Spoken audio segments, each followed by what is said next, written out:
Hey everybody, Pastor Doug here, and if I could just add to this past Sunday's message from the classic Christmas carol, We Three Kings, I believe I called it King and God and Sacrifice, that's the key word there. If I could just add something to that message, I would add it on the sacrifice side. I would talk a little bit about the emotion of that truth, the truth about Jesus Christ, that He is the sacrifice for our sins. There is a great deal of emotion in the song We Three Kings. I believe it's written in a minor chord, which traditionally people say sounds sad, or it's not that way all the time. But in this song, it does have a bit of a melancholy tone to it. It also has a kind of marching rhythm. So the song itself carries the idea of a journey, of a march, of a steady progress, the making of effort. And it also carries, there's a little bit of melancholy, a little bit of sadness, a little bit of uncertainty about exactly what is going to happen. I think those same emotions come out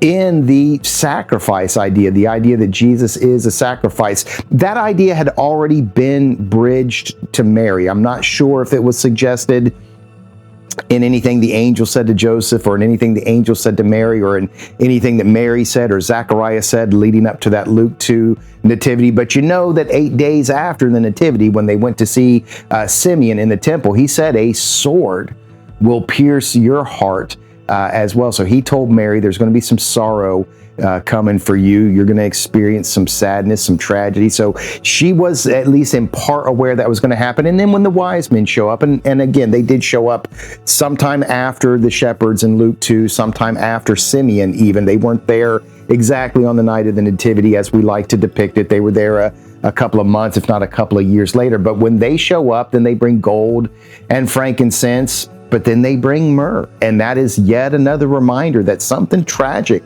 is going to occur. There's going to be some sorrow for Mary, some sorrow for Jesus, some sorrow for the friends and the family and the followers of Jesus. They're going to experience some sadness here. I think you see a little bit of this in the 2005 movie, The Nativity Story. 20 years old now, seems like a new movie to me still. I still talk about it like a new movie. Beautiful movie. I was going to mention it in the message, but I did have to cut it as I was watching the clock there. I thought we could jump over that and end a little closer to our agreed upon time. But that movie does depict the coming of the wise men, the coming of Magi beautifully. There's three of them.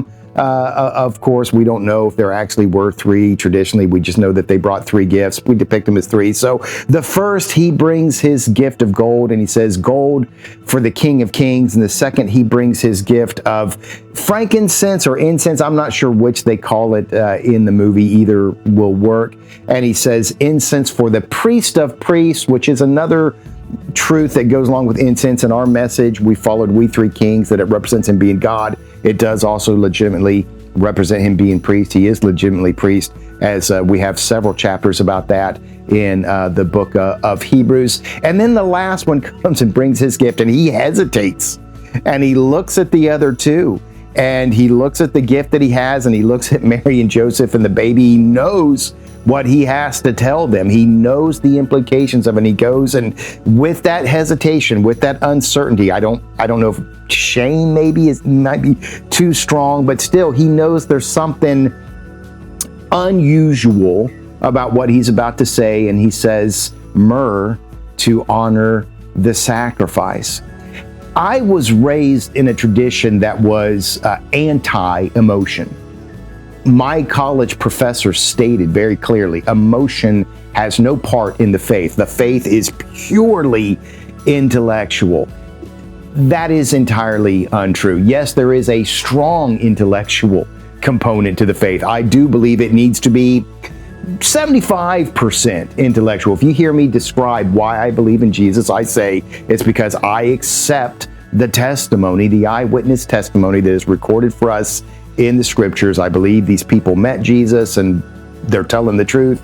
And so that's the intellectual part of it. But there is an emotional part as well. I cannot merely look at the crucifixion, which is prefigured, predicted in the Nativity, a shadow hanging over this child. I cannot merely look at that and say, well, yes, we did need a sacrifice to atone for our sins, and Jesus went and he did that, and blah, blah, blah, blah, blah.